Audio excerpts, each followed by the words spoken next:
If you hear things in the background, I can't control that. Just shut up and listen to me. Thank you. Hello everybody and welcome to my February reading wrap up. I think I read a lot of books this month, so I'm gonna stop babbling and let's go on to my first book. Hello! So the first book that I read in February was Final Offer by Lauren Asher. This is the last book in the Dreamland Billionaire series. So this last book is about Cal, who is the middle child. He's kind of like the golden retriever character out of the brothers. I was so excited for his romance because he was my favorite character in all of the series so far. So I was so excited to finally read his romance between his childhood best friend Lana. So Cal's letter is to go down to Lake Wisteria and sell the lake house, but he doesn't know that Alana, his childhood best friend slash lover, is living in the lake house because she owns half of the house as well. I really enjoyed this book. Like, this book was so cute and it was so good. This was very well done. I mean, we go with, like, we're in two perspectives. We're in Alana's and Cal's perspective. We are seeing how they're kind of trying to get back together, but there's been so much strain in their relationship from the past, and then obviously there's strain from the present because of Cal's addiction. It's really hard for her to trust him, and it's just so well done. I really enjoyed this book. Honestly, I think this one, if you don't want to read the other books in the series, which I encourage you to, because this series is very good, this one was definitely the best out of the bunch. I'm gonna give this 5 stars. Genuinely the best one, I think, out of the series. It was so good. So that is my first book, and let's go see my other books. Hello. I have been failing this wrap up because honestly I keep forgetting. Oh my god, my eye's twitching.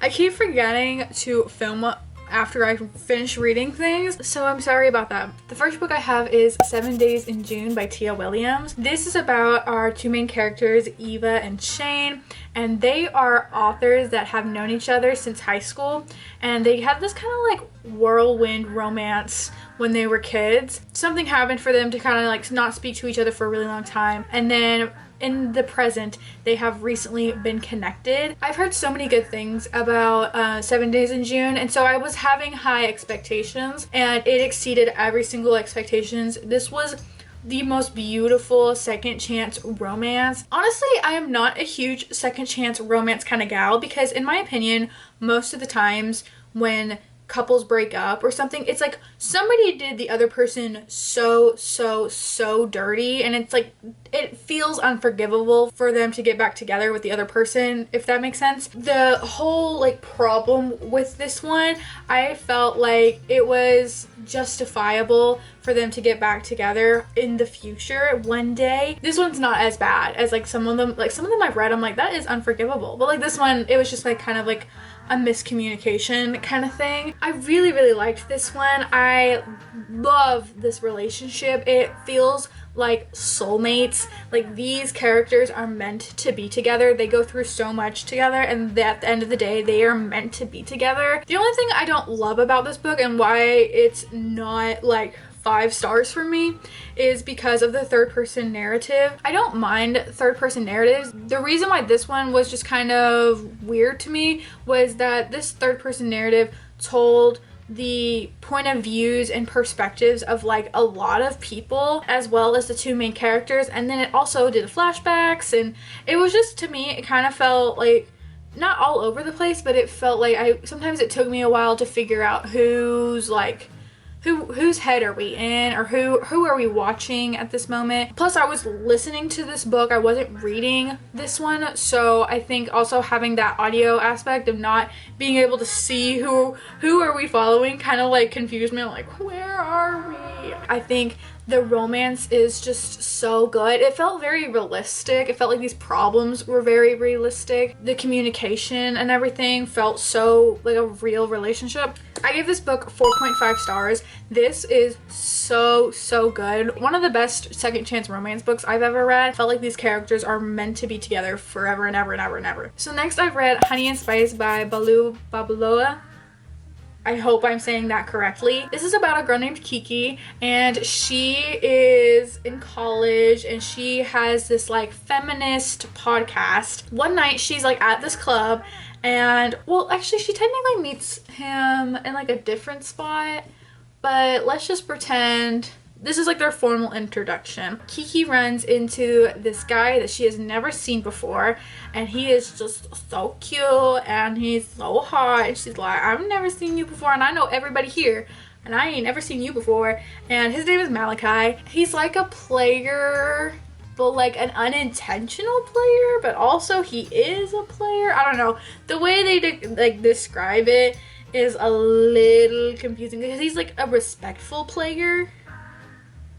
I have no idea. They kind of fake date a little bit for a couple of reasons. Yeah, that's basically the whole book. This book was good. I definitely was enjoying it, but I do think there are like small things that I don't love about this one. This is a very random, and I talked about this. I did a tier ranking video.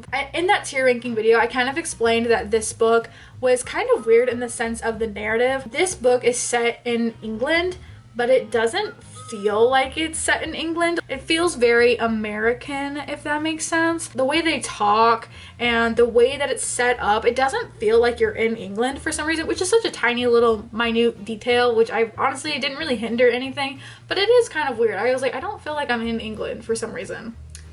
Anyways, like there are like things that I enjoyed, and I did enjoy the story, but I don't think this one was like, yes, I love this book so much. Overall, I think Kiki and Malachi banter really well. I think their dynamic together was so fun, and I felt like they were very quick-witted with each other. I just think the story as a whole was just not my favorite, but this relationship was definitely really good. Overall, I think I'm gonna give it 3.5 stars. Okay. Next book I have is Pet by Aweki Emezi. This is like set in like a world where there were these things called demons that would run around and like corrupt everything. All of a sudden the angels came to restore order and banish all the demons and blah blah blah. One day Jam goes into her mom's studio and sees this big painting, and she just kind of was like looking at it. She's not supposed to be down there by herself, but she goes down there and she kind of looks around at all of her mom's paintings, and there's this one specific one that her mom is working on that she goes and she sees it, and she pricks herself on the canvas and starts like drawing blood. So she tries and like cleans it up and everything, but she like notices that it disappears, and she's like, what is going on? So then all of a sudden she sees that her mom's painting has like come to life, and like something is coming out of this painting, and she's like, what is going on? This mysterious creature that pops out of the painting, its name is Pet, and Pet tells Jam that there is a demon still left in her town and that he needs to get rid of. This book was really good. I don't think I necessarily like connected a lot with it. I think because this book is very short, it's like 200 pages. I felt like I wanted more world building and I wanted more about the characters. I just wanted more from this book, but I did enjoy this. I think this world building was really interesting. I think the themes in this were very interesting. The ending wasn't very shocking. Like I kind of understood what was going on. I gave this 3.5 stars. I feel like that's a very good rating for me. And the last one I have to share so far is The Love Con by, I think it's Suraisha Glass. This is about a girl named Kenya, and she is on a cosplay reality show, and she is the finalist of this TV show. They're supposed to like go home and create 2 costumes, and she can enlist somebody to help her. And so she has Cam, her best friend, help her out with this competition, but she also kind of like throws it out there that Cam and her are dating, even though they're not, and they're just best friends. It's a best friends to lovers / there's fake dating in this. I really liked this one. I think I really love reality TV show romances. The story as a whole is so fun. It's so good. There's drama in this. There are character moments where you just want to beat somebody up. Like, I was so mad in some parts. I really like this book as a whole, but the relationship, I think they balance each other out well. Like, I think these characters like really care about each other. They're very supportive of each other, and I really like that. But the tropes in this, like of them being best friends to lovers as well as fake dating, felt like it was not really there. In my opinion, these characters already felt like they were dating throughout the whole book. It doesn't feel like they were really best friends to lovers or fake dating, because to me, they just already felt like they were already together. Like, gave vibes like they were already going out before this book happened, you know? So that's why I gave this book 4 stars. It is really cute though. So those are all the books that I have for you right now. So I will see you in my next books. Hello! These are the books from my blind date with a book video, so go check that out. First book I have is 8 Perfect Hours by Leah Lewis. Now, in my blind date with a book, I said I didn't finish this, and I think I was like 20% in. Well, I'm DNFing this book. I stopped about maybe 50% in. I'm on page 199. This is just not what I thought this book was going to be. It's about this main girl, Noelle, and she gets like stuck in this snowstorm. This guy named Sam kind of helps her out, kind of like gives her company. They're like stuck together, so they just kind of hang out, whatever. And then after that, they go their separate ways. After that, for some reason, they keep bumping into each other, and I actually liked it. I felt like that part, like how they kept bumping into each other, did not feel forced, but we really are just following Noelle and how she keeps thinking about Sam, and then her day-to-day life, how she is working, how she's taking care of her mom. I could possibly be tempted to finish this book. It's not that I don't like this book.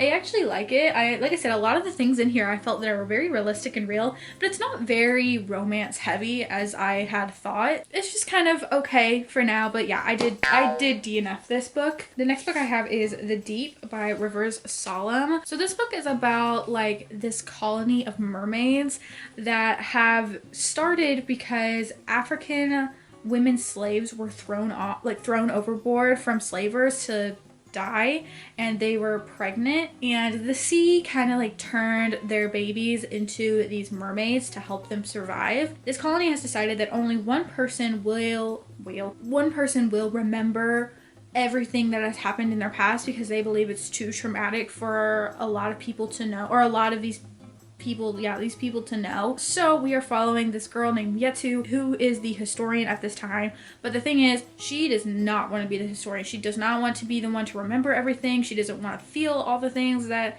had happened, to kind of get away from this life and what this has made her. She escapes to the shore to kind of figure out who she is outside of being the historian. I don't know, it was just really interesting to read about. I really enjoyed this. I feel like if you need like a really short book to kind of get you out of a reading slump, I would recommend. It was so good. It was genuinely super interesting and emotional, and just, I don't know, very, very interesting, and I enjoyed it a lot. I gave this 4 stars. My last book, I'm not excited to talk about. I read Leave the World Behind by Rumaan Alam. So Leave the World Behind is about this family. They're going on vacation.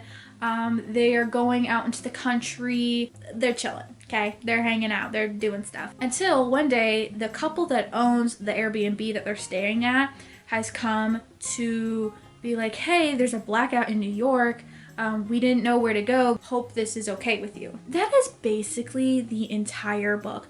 This whole book is so boring. I think in some sense it does have some sort of eerie feeling. It's like eerie in the sense that this could happen. They don't know what's going on at all. It's like a lack of information. And I think that is like the purpose of this. It's supposed to be like an eerie feeling of what happens when we don't know what's going on anymore in the world. I don't know. I just didn't like it. I felt like the story was boring. I did not like this author's writing style either. The ending to this was so unsatisfying. It was pointless. There's so many things that are happening in this book that are never explained at all. And maybe that's the point. Maybe that's like nothing gets explained, so because we don't know what's going on, blah blah blah. But like there's things that happen in this book that I'm genuinely like, what? Like, what was the point? Why did this happen? I don't know. And like I said, maybe that's the point and I don't get it. But it's dumb. It's so dumb. I don't know. I just did not like this book. To me, 1 star. Did not like this book. It was pointless. Let's go see the other books I'm gonna read. Hello! These are the last books that I'm going to be reading for February. So I reread Things We Never Got Over by Lucy Score. I won't explain a whole lot because I've talked about this book I feel like a lot on my channel. I tabbed everything because I just loved her. 5 stars. Still love this book. It's a great book. And honestly, I was rereading it because Things We Hide from the Light by Lucy Score has been recently published. Don't know why I said it like that. Things We Hide from the Light is about Nash and Lena. Nash is Knox's little brother and Lena is technically Knox's ex-girlfriend, but Lena is there in town because her job requires her to be there. I am doing a whole reading vlog dedicated to Things We Never Got Over and Things We Hide from the Light, which will be coming out I think next week, but I guess I will just kind of give you a little bit of opinions. I don't love this one. I think their relationship is very toxic, kind of. Like, I think it's like toxic in the sense like both of them, Nash and Lena, are both very hot and cold with each other. Like, they're either all in or they're all out. I don't know. And the progression, like this relationship progression and development was all over the place. Like, we would get some and then we'd go 5,000 steps backward, and then we'd get something, go 6,000 steps backwards. Like, it was just so, it was making me so angry and annoyed. I was just so over Nash and Lena, both of them. Like, I felt like I was getting whiplash every like couple pages. I was like, why? What is going on? Why are these characters just so back and forth with each other? It felt so toxic. But like, the thing is, I still love this world. I still love this found family aspect. This friend group is just so good and so cute. And there are really cute moments in this book, but there wasn't enough. I felt like I wanted more of that little cute aspect.